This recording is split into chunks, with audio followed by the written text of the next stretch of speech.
So listen, the Tigers took 2 out of 3 from the Red Sox. Javi comes up with his second 3-run homer the other night against the Red Sox in the 10th or 11th inning, and Justin Malloy walks one off, walk-off single against Aroldis Chapman, who I watched that last night. Aroldis was throwing like 99 miles an hour. That's all he does. Yeah. That's what he does. Yeah.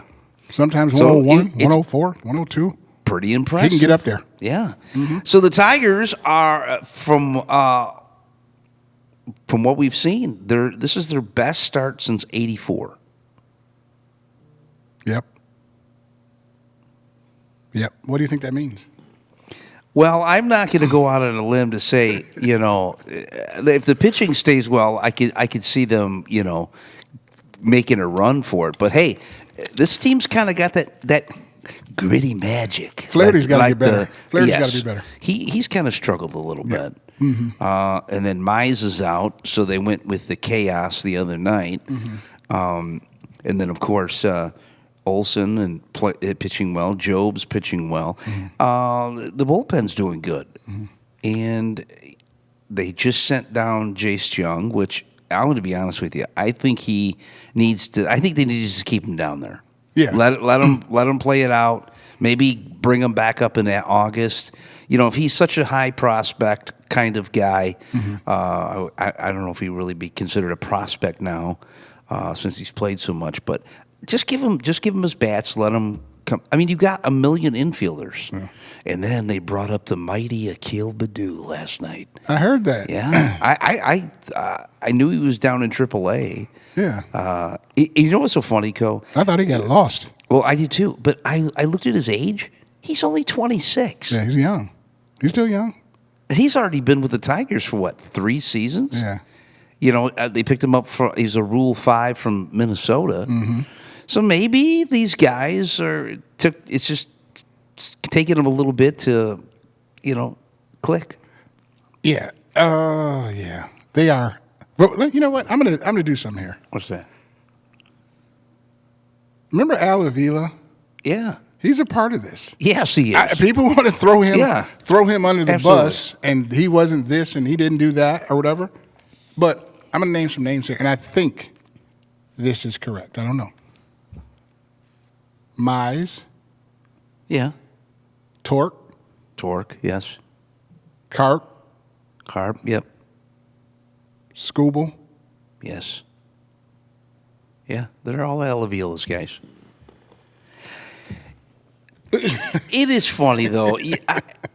I just think everybody would. I just hate seeing that kind of, you work it up to a certain spot, and then it's like, and then they get rid of somebody. And I think at the time, the Tigers were losing, but you knew a rebuild was on the horizon just because of the way they played, since they were in the World Series when they got rid of everybody. I think he was more of a Dombrowski guy, and I felt like they just needed a complete change.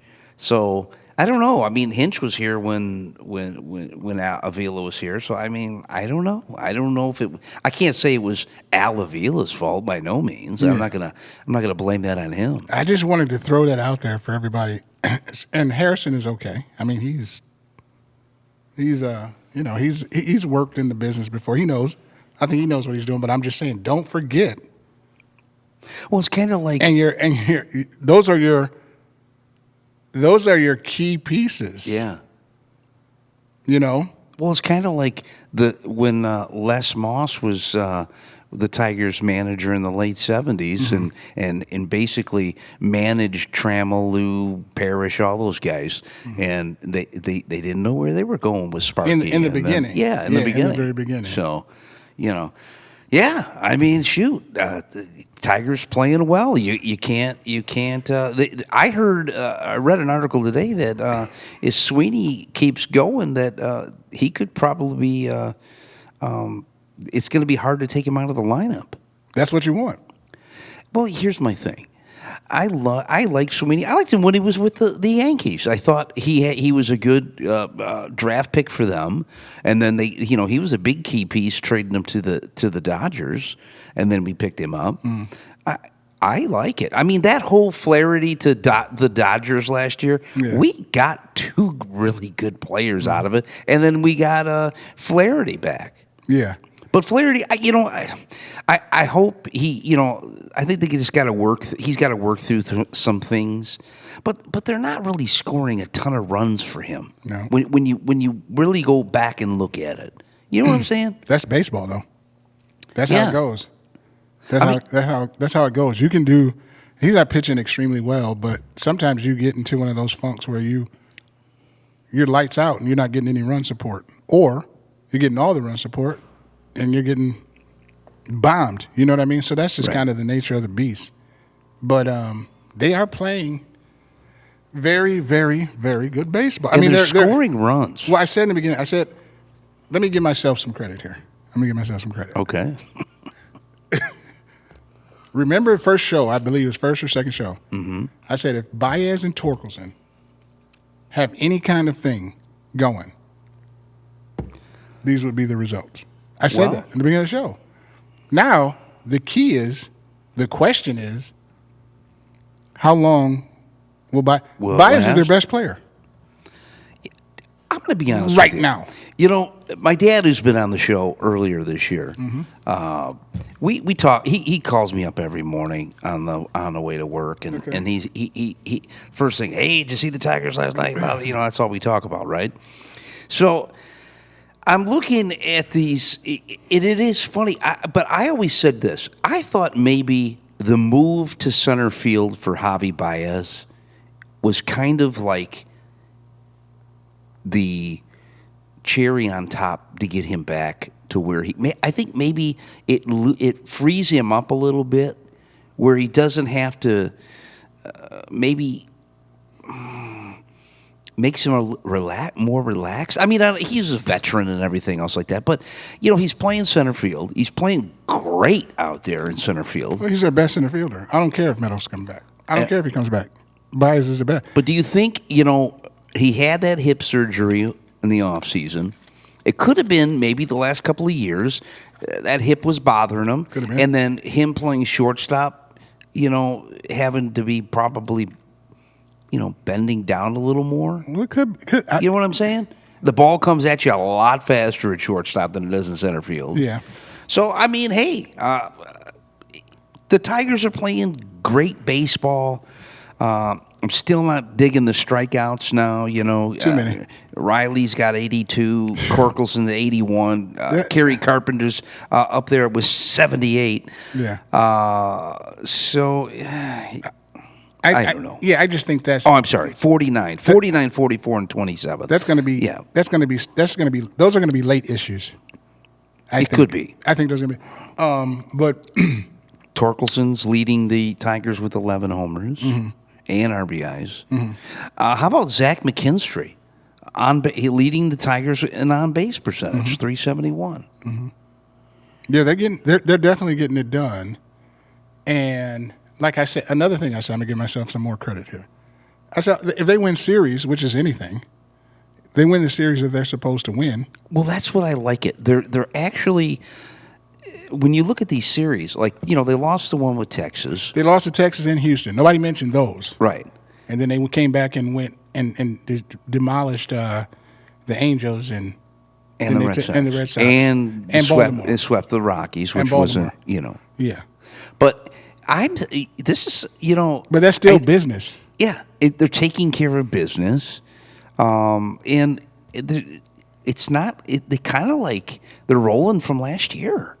They're just keeping, they're just playing the game. It's still, you still don't have, like, to me, it's still not a solid lineup like, the Yankees had back in the day with Rodriguez and Jeter and, that kind of thing. At Posada and, but it's not your 84 Tigers either with, you had Whitaker. You had those guys that solidified those positions. Yeah. And they were superstars. And and you don't have any of that. And that's why you got to applaud Hinch. I keep saying he's top 3. Could be 1. in baseball. So, yeah, I don't. You know what? I don't think it's pick up where they left off last year. You don't think so? I think it's because Cleveland stopped the roll. I think it's a lot of Hinch, a lot of refocus, and a lot of let's show them that wasn't a fluke. Okay, that's what I think it is. I can see that. You know what I mean? I think it's take us serious, right? Because I still think that was kind of like last year. Oh wow, nobody saw that coming. You know, kind of like oh man, these kids they're gritty, have nothing to play for, house is money. Now it's take us serious. Well, I'll be honest with you. Do you feel like Gleyber Torres is taking a step even above what he was playing with the Yankees since he's been here? Well, I mean, he's batting .289. You know, he's playing some good baseball. He's an average defender. He's a but they're playing good defense. Yeah, so. they are. They really are. They are. And I said that. We said that in the beginning. Right. They got to catch the ball. Right. And those two guys who they want to be the leader of their franchises have to be the leaders. Torres, he's an extra. He's gonna put the bat on the ball. He is. He's just that type of player. Right. The average may not be a clean 300 or whatever, but he's gonna put the bat on the ball. And you know, he's like I said, he's solid. He's not a great defender. He's solid. And that's make the plays that you're supposed to make. Don't give extra outs. You know, when you're supposed to get 3 outs, get 3 outs. And that's what they're doing. That's what they're doing. Hinch he's picking his spots. He's doing his managerial stuff. He's putting it here. He knows where to put the pieces. I think if they have a different manager, they're not doing this. No. No way. No. Hinch really knows how to play small ball. Yeah, he's good. And he's doing great.